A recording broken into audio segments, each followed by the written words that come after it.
Hello and welcome to SPMIS Academy. Today we will analyze important newspaper articles of 15th February 2022. Please note you can download the PDF version of today's newspaper analysis by clicking the link given in the comment section. You can also join our WhatsApp group through the link given in the description section for more study materials. This is the list of the topics that we will be covering from today's newspaper. And the first article is taken from editorial segment. It is about Uniform Civil Code and this topic is important from our syllabus paper 3 Indian polity point of view. सबसे पहले current context समझते हैं. तो देखिए ये article आया इसलिए है क्योंकि हाल फिलहाल में उत्तराखंड के जो मौजूदा सीएम हैं उन्होंने प्रॉमिस किया है वहाँ के लोगों से कि if his party that is BJP comes to power then he will bring uniform civil code in Uttarakhand. अब ये न्यूज़ हमारे लिए बिल्कुल भी इम्पॉर्टेंट नहीं है कि भाई कौन सी पार्टी के कौन से सीएम ने क्या प्रॉमिस किया है, लेकिन ये आर्टिकल फिर भी मैं इसलिए कवर कर रहा हूँ ताकि यूनिफॉर्म सिविल कोड को लेकर के कुछ फैक्चुअल इन्फॉर्मेशंस यहाँ दिए गए हैं उनको देखते हैं और फिर उसको लेकर के थोड़ी सी एनालिसिस भी कर लेंगे. वैसे यूनिफॉर्म सिविल कोड को मैंने लगभग 1.5 महीने पहले भी कवर किया था न्यूज़पेपर एनालिसिस में, बट आज एक बार फिर देखेंगे. तो ये न्यूज़ तो अपने आप में इम्पॉर्टेंट नहीं है. Still I told you the context कि why we are discussing it. So in his campaign he said this. देखिए factual information about uniform civil code. तो हमारे कॉन्स्टिट्यूशन में पार्ट 4 जहाँ पे डीपीएसपी मेंशन किया गया है उसके आर्टिकल 44 में बात की गई है यूनिफॉर्म सिविल कोड की, जहाँ पे लिखा गया है कि कॉन्स्टिट्यूशन जहाँ पे लिखा गया है कि state shall take efforts to secure for citizens a uniform civil code throughout the territory of India. यानी कि जो हमारी सरकार है पार्लियामेंट के लेवल पे वो एक इस तरह का कानून बनाएगी जो पूरे इंडिया भर में यूनिफॉर्म सिविल कोड को प्रमोट करे. अब एग्जैक्टली क्या है यूनिफॉर्म सिविल कोड, वैसे तो आई होप आप सब जानते ही होंगे, उसको फिर भी मैं अगले स्लाइड में डिस्कस करूँगा. कुछ और फैक्चुअल इन्फॉर्मेशन देखते हैं. कॉन्स्टिट्यूशन के हिसाब से जो भी पर्सनल लॉज होते हैं they are mentioned in concurrent list. तो इसका मतलब ये है कि उस पर पार्लियामेंट या फिर लेजिस्लेटिव असेंबलीज कानून बना सकती हैं.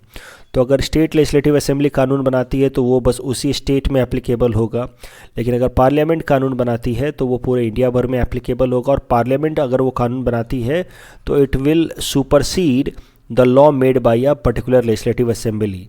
फॉर एग्जांपल अभी पूरे इंडिया भर में गोवा अकेला ऐसा स्टेट है जिसकी लेजिस्लेटिव असेंबली ने अपने यहाँ पे यूनिफॉर्म सिविल कोड अप्लाई किया हुआ है कानून बना करके. पार्लियामेंट ने अभी तक इस पर कोई कानून नहीं बनाया है.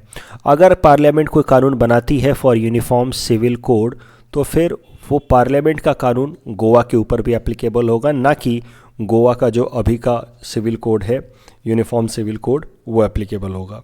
So this is how the parliament has a superseding power over legislative assembly. ये तो बेसिक पॉलिटी के कॉन्सेप्ट्स हैं, आपने ज़रूर पढ़ रखे होंगे.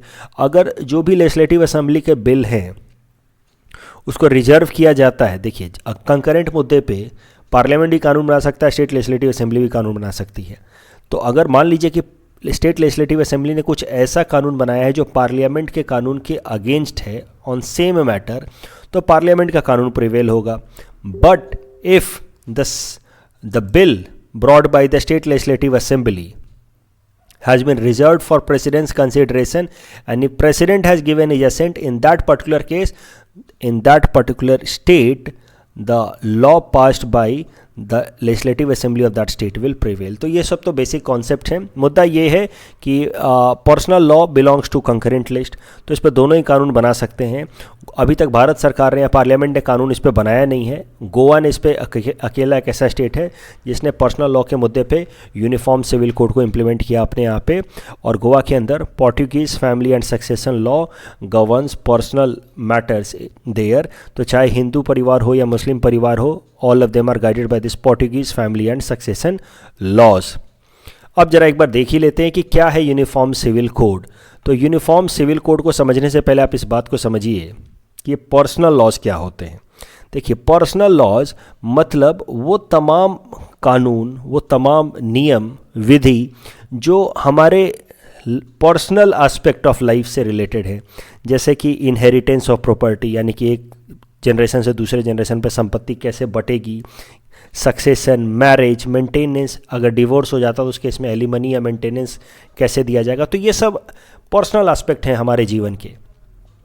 और जो हमारे जीवन के पर्सनल एस्पेक्ट्स होते हैं वो हमारे देश के अंदर पर्सनल लॉज द्वारा गाइडेड होते हैं। देखिए, एक तो कानून हो जाता है जो क्रिमिनल लॉज है, जो पूरी तरह से एप्लीकेबल है और भारत सरकार के जो भी आईपीसी की धाराएं हैं उसके हिसाब से।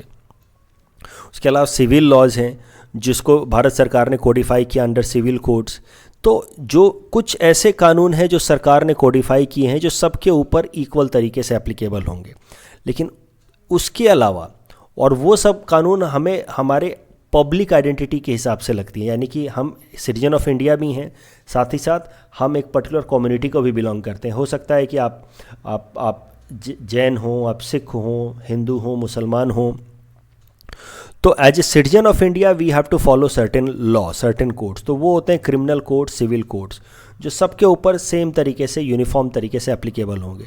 लेकिन उसके साथ ही साथ हमारे ऊपर कुछ पर्सनल लॉज भी एप्लीकेबल होते हैं with respect to our personal lifes and that personal and with respect to our personal identity. तो वो जो पर्सनल आइडेंटिटी है that is identified on the basis of our religion. तो अलग अलग रिलीजन के लोगों के लिए अलग अलग पर्सनल लॉज हैं, क्योंकि अलग अलग रिलीजन में अलग अलग बातें कही गई हैं regarding marriage, maintenance, succession, inheritance of property. तो अलग अलग जो रिलीजन्स हैं उनके पर्सनल लॉ जो हैं that is mostly guided by the religious text. For example, अगर इस्लाम के लोग हैं तो हदीत या कुरान से उनके पर्सनल लॉज गाइडेड होंगे। अगर हिंदू कम्युनिटी के लोग हैं तो उनके पर्सनल लॉ जो है वो मनुस्मृति वगैरह से गाइडेड होंगे।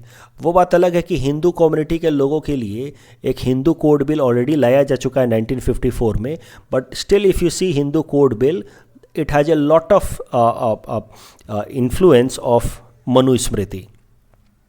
तो मुद्दा ये है, मैं फिर से सिंप्लीफाई कर रहा हूँ कि हमारी दो आइडेंटिटी है as a citizen of India, और as a citizen of India we face certain uniform laws, जैसे कि आईपीसी है या फिर सीआरपीसी है। लेकिन अगर पर्सनल लॉ की बात की जाए जो हमारे पर्सनल लाइफ को गाइड करता है, जैसे कि मैरिज वगैरह की, तो उसके लिए पर्सनल लॉज एप्लीकेबल होता है that is guided by religious text. अब हमारा संविधान कहता है आर्टिकल 44 में डीपीएसपी जो कि इन्फोर्सिएबल नहीं है, that is just a guidance for our government. वो कहता है कि over a period of time आपको यूनिफॉर्म सिविल कोड लाना चाहिए। यूनिफॉर्म सिविल कोड से सरल सा मतलब है कि तमाम तरह के लोगों के लिए पर्सनल मैटर्स में भी एक तरह की यूनिफॉर्मिटी होनी चाहिए। जो भी अलग अलग रिलीजन के लोगों के लिए भी पर्सनल मैटर में यूनिफॉर्मिटी होनी चाहिए, सेम तरह के लगभग कानून होने चाहिए। ये जो आइडिया है यूनिफॉर्म सिविल कोड का that was first given by और प्रमोटेड बाय ब्रिटिशर्स। वो एक तरीके यूनिफॉर्म लॉ लाना चाहते थे, चाहे जिस भी धर्म के लोग हों आपको एक ही कानून मानना है। लेकिन 1857 के रिवोल्ट के बाद they stopped such kind of approach, क्योंकि उनको ये बात समझ आ गई कि अगर इंडियन लोगों के धर्म के साथ अगर वो कुछ भी इंटरफेरेंस करते हैं, टैम्परिंग करते हैं, then there will be greater backlash. And that is why after 1857 they never insisted on uniform civil code, because it is directly related to idea of uniform civil code is directly related to religion. Independence के बाद uniform civil code पे फिर चर्चा हुई कि ठीक है uniform civil code को हमें अडॉप्ट करना चाहिए। लेकिन जिस तरह से कम्युनल डिसहार्मनी हुई, देखिए आपको पता होगा कि राइट आफ्टर 1947 हमारे इंडिपेंडेंस से थोड़े पहले से ही हमारे देश के अंदर कम्युनल डिसहार्मनी चल रहे थे, कन्फ्लिक्ट चल रहे थे अलग अलग कम्युनिटीज़ के बीच में। राइट्स, सिख भी बहुत सारे उसमें इन्वॉल्व थे, मतलब विक्टिम भी हुए, हिंदू मुस्लिम के राइट्स हुए। तो एक बात तो हमारे कॉन्स्टिट्यूशन मेकर्स को कॉन्स्टिट्यूशन असेंबली के अंदर समझ आ गया कि we must adopt uniform civil code in over a period of time, क्योंकि as long as people are guided by their religious identity the scope for communalism remains. As long as in public place people treat themselves as Sikh, Hindu, Muslim, such kind of communal disharmony and rights may again happen. But at the same time उस time में लोगों के अंदर religious sentiment इतने strong हो रखे थे आज़ादी के समय because of the communal disharmony कि उस टाइम में यूनिफॉर्म सिविल कोड लाना संभव भी नहीं था। और यही कारण है कि the idea of uniform civil code was put in part 4 of the constitution that made it a DPSP under article 44 which is not enforceable but acts as a guideline for the state. What are the merits for uniform civil code? क्यों uniform civil code लाने की ज़रूरत है? इससे national unity के जो ideas हैं वो स्ट्रेंथन होते हैं। देखिए जैसे कि मैंने आपको बताया कि आज़ादी के बाद कम्युनल डिसहार्मनी ज़्यादा था स्ट्रॉन्ग हमारे देश में, वो पार्टीशन का इम्पैक्ट था। तो जब जब हम अपने रिलीजियस आइडेंटिटी से इंस्पायर होंगे, यूनिफॉर्म सिविल कोड को नहीं मानेंगे, हम अपने अपने पर्सनल कोड को मानेंगे, तो हमारी रिलीजियस, हमारे बीच के जो अंतर हैं वो काफ़ी कंक्रीट तरीके से दिखेंगे कि भाई आपके शादी के, आपके जो भी पर्सनल मैटर्स हैं उनके लिए कानून अलग है, हमारे लिए अलग है। तो we will never feel like we belong to same country and same nationality. तो जब तक अलग अलग पर्सनल लॉज हैं तब तक सेंस ऑफ नेशनल यूनिटी जो है वो कमज़ोर रहेगा। सेंस ऑफ फ्रैटर्निटी, भाईचारा, जो हमारे प्रियम्बल में भी लिखा, हमारे कॉन्स्टिट्यूशन में, दैट सेंस और sentiment will never get strengthened. तो अगर नेशनल यूनिटी को हमें स्ट्रॉन्ग करना है, फ्रैटर्निटी के आइडिया को स्ट्रॉन्ग करना है, तो we need to go for uniform civil code. जब तक लोग अलग अलग कानून, अलग अलग नियम मानेंगे तब तक उनको लगता रहेगा कि हम अलग हैं और हमारा धर्म, उससे गाइडेड हमारे पर्सनल लॉ हमारे लिए ज़्यादा मायने रखते हैं रादर दैन नेशनल इंटरेस्ट में भी। तो इस कारण से यूनिफॉर्म सिविल कोड को अडॉप्ट करने की जरूरत है। उसके अलावा जो मॉडर्न प्रोग्रेसिव सोसाइटी है उसकी रिक्वायरमेंट को ध्यान में रखते हुए हमें यूनिफॉर्म सिविल कोड को एक्सेप्ट करने की ज़रूरत है, क्योंकि modern progressive society, liberal society में आजकल रिलीजन एक उतना इम्पॉर्टेंट कॉन्सेप्ट नहीं रह रहा है as far as marriages are concern. तो people are going for cross religion marriages. उस केस में यूनिफॉर्म सिविल कोड ना होने के कारण इट बिकम्स डिफ़िकल्ट कि कौन से धर्म के कानून माने जाएंगे in case of divorce, succession. क्योंकि अगर मान लीजिए कि एक जो कपल में से एक जो है वो हिंदू है, दूसरा मुसलमान है, तो फिर कौन सा कानून माना जाएगा, क्योंकि दोनों के अपने अपने अलग पर्सनल लॉ हैं as far as their marriage का रेगुलेशन इज कंसर्न। तो दैट बिकम्स डिफिकल्ट। तो मॉडर्न प्रोग्रेसिव सोसाइटी को ध्यान में रखते हुए you need to have uniform civil code. उसके अलावा वी नीड टू सिंप्लीफाई। अगर यूनिफॉर्म सिविल कोड हो जाएगा तो things will get simplified. Marriage के सेरेमनी, इनहेरिटेंस, सक्सेशन के, अदरवाइज अलग अलग कम्युनिटी के लिए अलग अलग है, और एक कम्युनिटी के अंदर भी अलग अलग सेक्ट के लिए, सुन्नी के अलग, सिया के अलग, that makes things very complex. और उसके अलावा यूनिफॉर्म सिविल कोड हो जाएगा, अगर आ जाता है तो it will ensure gender justice also, क्योंकि in the name of personal laws many social evils are being sustained. For example bigamy in Islamic community, पहले ट्रिपल तलाक, उसके पहले हिंदू कोड बिल लाने से पहले dowry system, all such things the social evil sustained in the name of personal laws. तो एक बार यूनिफॉर्म सिविल कोड ला दिया जाएगा on the ideas of constitutional values, तो फिर एक तरीके से जेंडर जो इनजस्टिस हो रहा है in the name of personal laws वो अवॉइड किया जा सकता है। इस टॉपिक के बेसिस पे ये प्रीलिम्स प्रैक्टिस क्वेश्चन हमने आपको दे रखा है। Please attempt this question and you can submit the answer in the comment section. इस टॉपिक के बेसिस पे ये मेंस प्रैक्टिस क्वेश्चन भी हमने आपको दे रखा है कि what is uniform civil code, highlight its pros and cons. तो यूनिफॉर्म सिविल कोड तो आप बता ही देंगे, proposed common personal laws for all types of people और ऑल कम्युनिटीज़। इसके फ़ायदे अभी हमने देखे, it will promote equality amongst all citizens, ये सब तो फ़ायदे तो देखें ही, gender parity as per aspiration of the youth, national integration. कुछ नुकसान भी हैं। नुकसान ये हैं कि प्रैक्टिकल डिफ़िकल्टी है, अलग अलग धर्म के लोग हैं, उनकी अलग अलग मान्यताएं हैं, तो एक यूनिफॉर्मिटी सिविल कोड में ला पाना थोड़ा डिफ़िकल्ट है, एक तरह कंसेंसस बना पाना थोड़ा डिफ़िकल्ट है। उसके अलावा यूनिफॉर्म सिविल कोड को कुछ रिलीजियस माइनॉरिटीज़ के लोग उनके रिलीजन फ्रीडम में इंक्रोचमेंट की तरह देखेंगे। दे माइट फील कि the government is encroaching in their religious freedom. They will consider it as an interference of state in their personal matter. It is a sensitive issue also, especially in the current scenario when intolerance is high. ऐसे time में uniform civil code लाने से हमारे देश के अंदर law and order situation भी बिगड़ सकते हैं। तो these are certain challenges associated with uniform civil code. The next article is taken from international segment. It is about India-Australia free trade agreement. This topic is important from our syllabus paper 3 international relations point of view. तो इस article समझने से पहले ज़रा देखते हैं कि अलग अलग देशों के बीच में किस किस लेवल पे इकोनॉमिक इंटरैक्शन या इकोनॉमिक इंटीग्रेशन हो सकता है। तो दो देश अगर आपस में फ्री ट्रेड एग्रीमेंट साइन करते हैं तो इसका मतलब ये है कि दोनों देशों ने मिलकर के फैसला किया है कि गुड्स का जहाँ तक ट्रेड का सवाल है उस पर वो लोग ट्रेड नॉर्म्स को लिबरलाइज़ करेंगे। ट्रेड नॉर्म्स को लिबरलाइज़ करने का मतलब ये है कि इंपोर्ट और एक्सपोर्ट ड्यूटी को कम किया जाएगा और बाकी जो अलग अलग रिस्ट्रिक्शंस होते हैं, कोटा लिमिटेशन, उन सबको, टैरिफ नॉन टैरिफ बैरियर जिनको ओवरऑल कहते हैं, उन सबको कम किया जाएगा। फ्री ट्रेड एग्रीमेंट, तो free trade agreement liberalise trade in goods. उससे एक लेवल ऊपर होता है comprehensive economic cooperation agreement, CECA, सी का कहते हैं शॉर्ट में इसको। इसमें कैसा है, it is liberalise trade not just in goods but services also. तो ये है basic agreement, difference between free trade agreement and CECA. This is kind of agreement, economic agreement sign between two countries. अभी current news ये है कि India और Australia ने फैसला लिया है कि they will be signing caeca in coming 12 to 18 months. तो इंडिया और ऑस्ट्रेलिया के कॉमर्स मिनिस्टर आप देखिए, उन्होंने फाइनलाइज अब ये अग्रीमेंट किया है कि हम लोग आने वाले 12 से 18 महीने में सीका यानी कि liberalise trade in goods and services को साइन करेंगे। लेकिन जब तक ये अग्रीमेंट साइन नहीं हो जाता है तब तक India and Australia have decided to go for an early harvest trade agreement.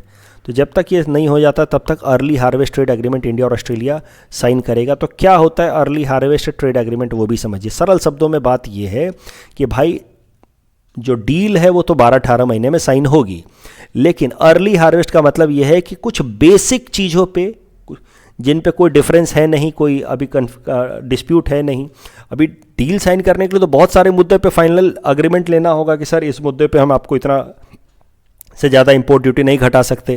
तो बहुत सारे डिस्प्यूटेड एरियाज हैं, लेकिन कुछ तो ऐसे एरियाज भी होंगे जिस पे डिस्प्यूट नहीं है। तो जिन पे भी डिस्प्यूट नहीं है उन पे एक basic free trade agreement sign कर लिया जाए। इंटरिम फ्री ट्रेड एग्रीमेंट मतलब टेम्पोररी फ्री ट्रेड एग्रीमेंट कहा जा सकता है। अगर उसको साइन कर लिया जाए तो इसको कहा जाता है अर्ली हार्वेस्ट ट्रेड एग्रीमेंट। तो early harvest trade agreement is used to liberalize tariff on trade of certain goods between two countries before a comprehensive free trade agreement is concluded। तो इसके पहले कि फाइनल एक बड़ा सा फ्री ट्रेड एग्रीमेंट या caeca sign हो, उसके पहले कुछ मुद्दों पे अगर एक अग्रीमेंट साइन कर लिया जाए तो उसको कहा जाता है अर्ली हार्वेस्ट ट्रेड एग्रीमेंट। तो 12 से 18 महीनों में सीका साइन होगा इंडिया ऑस्ट्रेलिया के बीच में। अभी के लिए इंडिया ऑस्ट्रेलिया ने early harvest trade agreement sign कर लिया है। India early harvest trade agreement UAE और यूके के साथ भी साइन करेगा इस साल, और अगले साल इनके साथ हमारा फ्री ट्रेड एग्रीमेंट फाइनलाइज हो जाएगा। अब ये जो पर्टिकुलर न्यूज़ है कि हम ऑस्ट्रेलिया के साथ फ्री ट्रेड एग्रीमेंट या सीका साइन कर रहे हैं, उसका अर्ली हार्वेस्ट एग्रीमेंट हमने अभी साइन कर लिया, और by 12 to 18 months will be signing a comprehensive CECA also.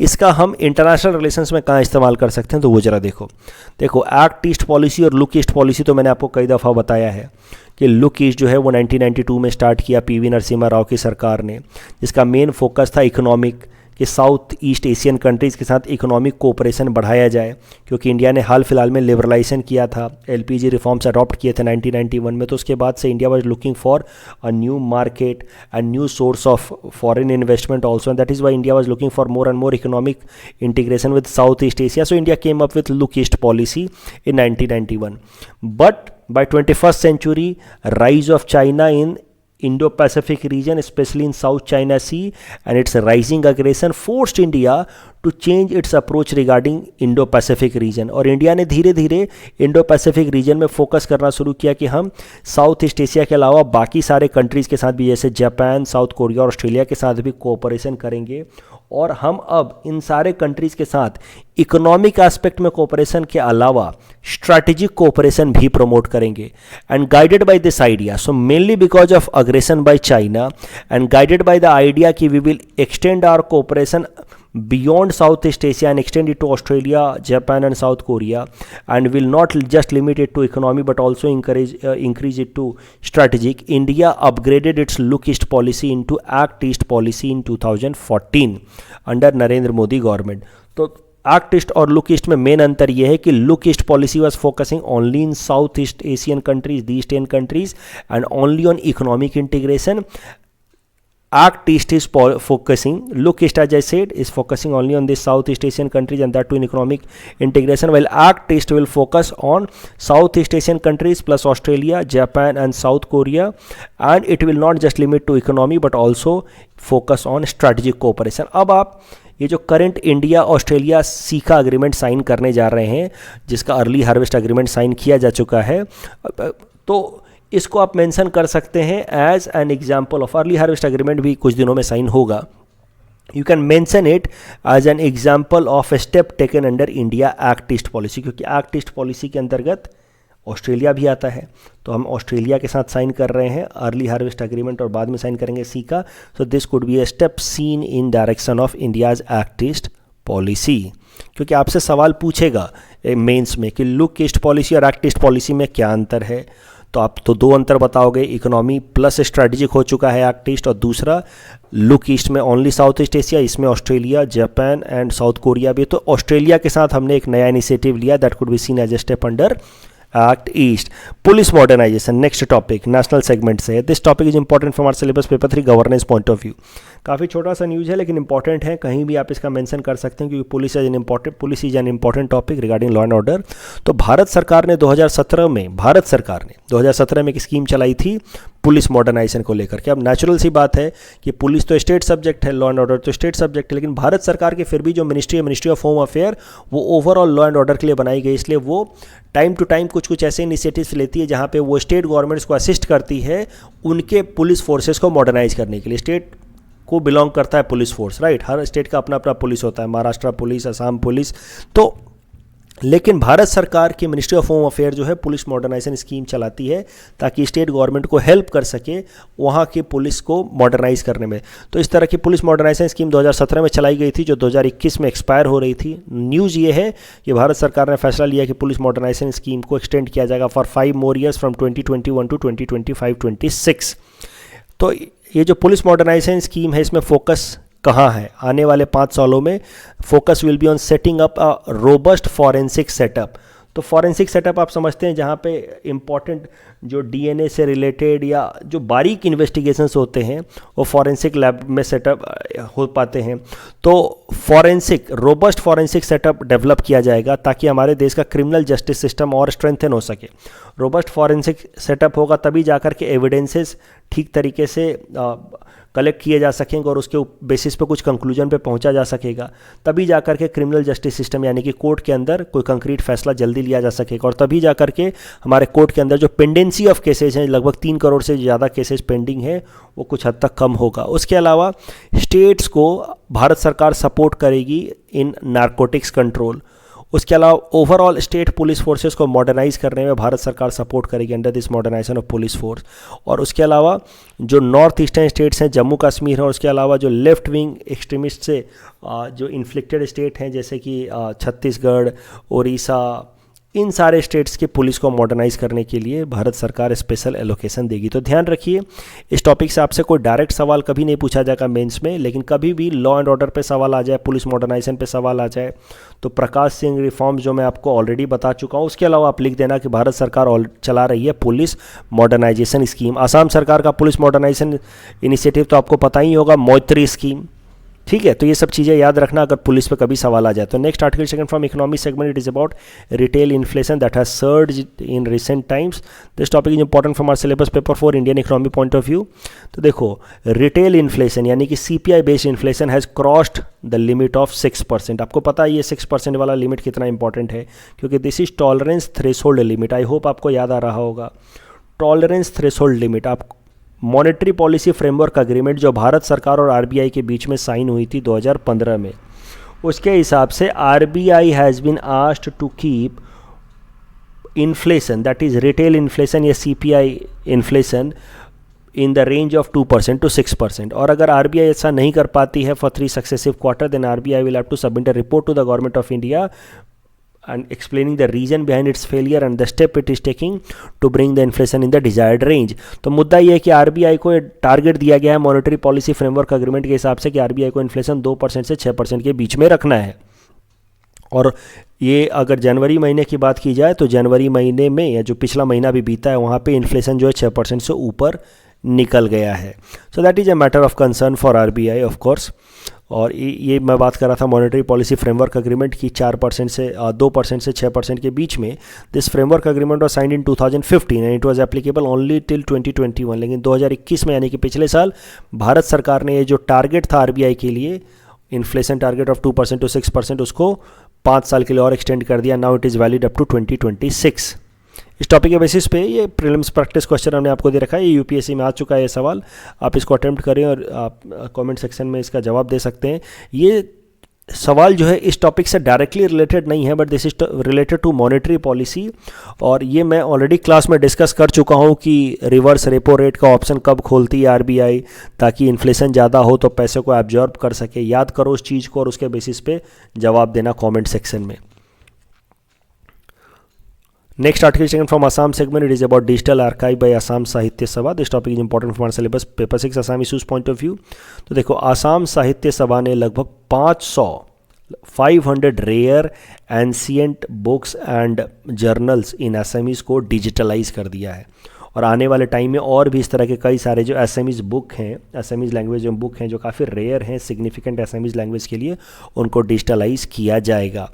तो इस काम के लिए आसाम साहित्य सभा ने 2020 के दिसंबर में ही आसाम सरकार द्वारा ही रन की गई एक एजेंसी है Amtron, Assam electronic development corporation limited, इसके साथ एक एग्रीमेंट साइन किया था। आसाम साहित्य सभा ने एमट्रॉन के साथ एक एग्रीमेंट साइन किया था कि भाई हमें एसएमई लिटरेचर्स को डिजिटलाइज कराना है, और अब जाकर के first phase of digitalization has happened, जिसमें 500 लगभग किताबें डिजिटलाइज हो गई। आने वाले टाइम में और भी नई नई किताबें डिजिटलाइज होंगी। तो अगर कभी सवाल आ जाए एसएमईज लैंग्वेज को, तो उसके कंजर्व करने के लिए, उसको प्रमोट करने के लिए क्या एक्शंस लिए गए हाल फिलहाल में, तो उसमें एक एक्शन आप ये लिख सकते हैं कि आसाम साहित्य सभा recently release a digital archive of SMEs literature.